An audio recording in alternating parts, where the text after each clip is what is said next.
செல்வத்தை பெருக்கும் அட்சய திருதியை. அட்சய திருதியை நாளில் விநாயகரை வழிபட்டு பின் விஷ்ணு மகாலட்சுமியை வழிபாடு செய்யுங்கள். கலச பூஜை செய்பவரும் செய்யலாம்.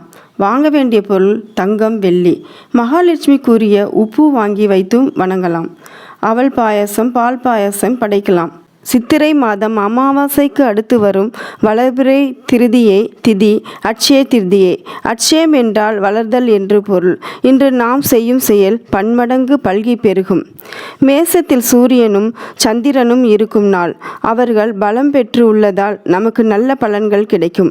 சூரியன் பித்ருக்காரகர், சந்திரன் மாத்ருக்காரகர். அட்சய திருதியை நாளில் பிதிர் பூஜை தர்ப்பணம் செய்ய முன்னோர்கள் ஆசி கிடைக்கும். குடும்ப வாரிசுகள் வளர்ச்சியில் முன்னேற்றம் கிடைக்கும். சிவனுக்கு காசி அன்னபூர்ணி அன்னம் அளித்த நாள் இன்றுதான். ஐஸ்வர்யலட்சுமி அவதரித்த நாள். சங்கநிதி பதுமநிதியை குபேரன் பெற்ற நாள். குசேலனை கிருஷ்ணன் குபேரனாக்கிய நாள் இந்த அட்சய திருதியை நாள். இன்று ஏழை எளியவருக்கு உதவலாம்.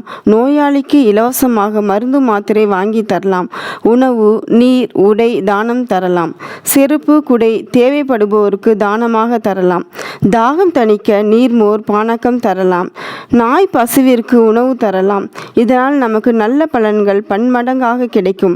நாமும் நம் வருங்கால சந்ததியும் உயர்ந்த நிலையை அடையலாம். நம்மால் முடிந்த தான தர்மங்களை புண்ணியங்களை செய்து வாழ்வில் வெற்றி அடையுங்கள்.